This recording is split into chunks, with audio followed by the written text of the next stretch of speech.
దుల్కర్ సల్మాన్ పేరుకి మలయాళం హీరోయే, కానీ మహానటి, సీతారామం, లక్కీ భాస్కర్ లాంటి స్ట్రేట్ తెలుగు సినిమాస్తో టాలీవుడ్ ఆడియన్స్కు చాలా దగ్గరైన ఒక టాలెంటెడ్ స్టార్ అనే చెప్పాలి. తన కొత్త మూవీ కాంతా ఈరోజే థియేటర్స్లో అడుగు పెట్టేసింది. అయితే తమిళంలో సెల్వమణి సెల్వరాజ్ డైరెక్షన్లో రూపొందిన ఈ పీరియాడిక్ డ్రామాకు Daggubati Rana one of the producer. అంతేకాకుండా ఒక ఇంపార్టెంట్ రోల్ కూడా ప్లే చేశారు. ఇది డబ్బింగ్ వర్షనే అయినప్పటికీ కూడా ప్రమోషన్స్ విషయానికి వస్తే ప్రత్యేక శ్రద్ధ తీసుకున్నారు. మరి కాంతా ఎలాంటి చింత లేకుండా మెప్పించిందో లేదో ఆడియన్స్ని చూసేద్దాం. ఇది 1950లో జరిగే కథ అన్నమాట. నిజ జీవితంలోని సినిమా బ్యాక్డ్రాప్తో సినిమా తీయడం పెద్ద సాహసం అని చెప్పాలి. సావిత్రి బయోపిక్ని తెరకెక్కించడం ద్వారా నాగశ్విన్ దాన్ని సమర్థవంతంగా నిరూపించారు. కానీ ఎన్టీఆర్ జీవితాన్ని చూపించడంలో క్రిష్ ఫెయిల్ అయ్యారు. ఇది కత్తి మీద సాము లాంటిది. కాంతా దర్శకుడు సెల్వమణి సెల్వరాజ్ అలాంటి ప్రయత్నమే చేశారు. 7 దశాబ్దాల క్రితం కెరీర్ త్వరగా నాశనం చేసుకున్న ఒక కాలీవుడ్ లెజెండరీ లైఫ్ని ఇన్స్పిరేషన్గా తీసుకొని పూర్తిగా తన ఊహలకు అనుగుణంగా విభిన్నమైన అనుభూతిని అందించేందుకు కష్టపడ్డారు. అయితే ఫస్ట్ హాఫ్ మొత్తం కూడా పాత్రల పరిచయం, క్యారెక్టర్ ఇంట్రడక్షన్ అండ్ అప్పటి వాతావరణంలో మనం లీనమయ్యే విధంగా అద్భుతపరిచే మంచి ఆర్ట్ వర్క్స్, విజువల్స్ ఏదో వేరే ప్రపంచంలో ఉన్నామనే భావన కలిగిస్తాయి. అయితే ఎంటీకే మహదేవన్ అయ్యల మధ్య జరిగే సిచ్యువేషన్స్ అండ్ సీన్స్ కనెక్ట్ అయితే తప్ప వీటిని మనం ఆస్వాదించలేం. ఇద్దరు పోటాపోటీ నటన కొన్ని లోపాలను కవర్ చేసుకుంటూ వచ్చినప్పటికీ రెగ్యులర్ ఆడియన్స్కి మాత్రం తెర మీద జరుగుతుంది టెస్టింగ్గా అనిపిస్తుంది. మొదలుపెట్టిన విధానం కానీ, ఫ్లాష్ బ్యాక్ ఆకట్టుకునేలా ఉన్న నరేషన్ క్రమంగా స్లో అవ్వడంతో లాగ్ అయిన ఫీలింగ్ అయితే కలుగుతుంది. ఇంటర్వెల్ దగ్గర ట్విస్ట్తో ఊహించని మలుపు పెట్టిన డైరెక్టర్ సెల్వరాజ్ సెకండ్ హాఫ్ మొత్తాన్ని కూడా క్రైమ్ థ్రిల్లర్గా మార్చేశారు. మిస్టరీ పాయింట్ చుట్టూ తిప్పడం గంటన్నర పాటు కథని ఎంగేజ్ చేయలేకపోయింది. సినిమా మొత్తం కూడా ఇంటీరియర్లో సాగడం వల్ల మనకి ఒకటే చోటు చూస్తున్న ఫీలింగ్ అయితే కలుగుతుందన్నమాట. సుదీర్ఘమైన సన్నివేశాలు, ఊహించేలా ఉన్న కొన్ని మలుపులు ఆసక్తిని తగ్గించేస్తాయి.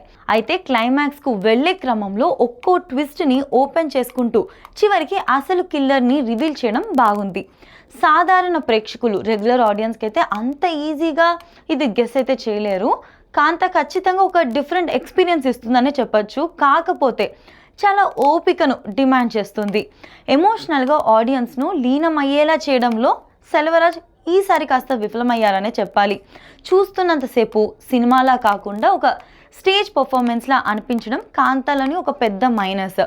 తమిళ జనాలకు నేటివిటీ ఫ్యాక్టర్ వల్ల ఏదైనా కూడా చక్కగా కనెక్ట్ అవుతుందేమో, కానీ ఇక్కడ ఆడియన్స్కు వేగం, ఎంగేజ్ చేసే స్క్రీన్ ప్లే కోరుకునే మన ప్రేక్షకులకు కాంతా ఒక షుగర్ లేని కాఫీ ఫీలింగ్ అయితే ఇస్తుంది. ఇది కమర్షియల్గా ఫలితం మీద ఎఫెక్ట్ డెఫినెట్లీ చూపిస్తుంది. అలా అవకాశం లేకపోలేదు. పర్ఫార్మెన్స్ పరంగా మనం చూసుకున్నట్లయితే దుల్కర్ సల్మాన్ తను ఎందుకు బెస్ట్ ఆర్టిస్ట్ అనేది మరోసారి నిరూపించారు. చాలా న్యాచురల్ యాక్టింగ్తో అందరూ ఆడియన్స్ని కూడా కట్టిపడేస్తాడు. అయితే సముద్రకని 2 షేడ్స్లో సాగే అయ్య క్యారెక్టర్ ఏదైతే ఉందో జీవించేశారు. భాగ్యశ్రీ బోర్సేకు వీళ్లకు దక్కినంత స్పేస్ అయితే దక్కలేదు, కానీ ఉన్నంతలో తన పరిధి మేరకు తను చక్కని హావభావాలు, డైలాగ్ డెలివరీతో మెప్పించింది. ఓవరాల్గా ఓకే. కాంతా మొత్తానికి ఈ 4 చుట్టే తిరగడంతో మిగిలిన కాస్టింగ్కి పెద్దగా స్కోప్ లేకపోయింది. అయినా సరే ఉన్నంతలో ఓకే అనిపిస్తారు.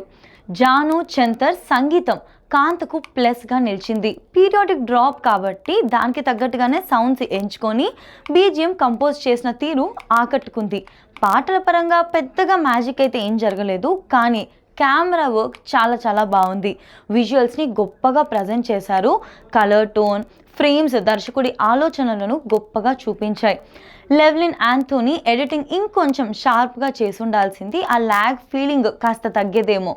ప్రొడక్షన్ వాల్యూస్ 4 నిర్మాతల అభిరుచి, కమిట్మెంట్కు తగ్గట్లుగానే గ్రాండ్గా ఉన్నాయి. ఎక్కడా కూడా కాంప్రమైజ్ అవ్వలేదు.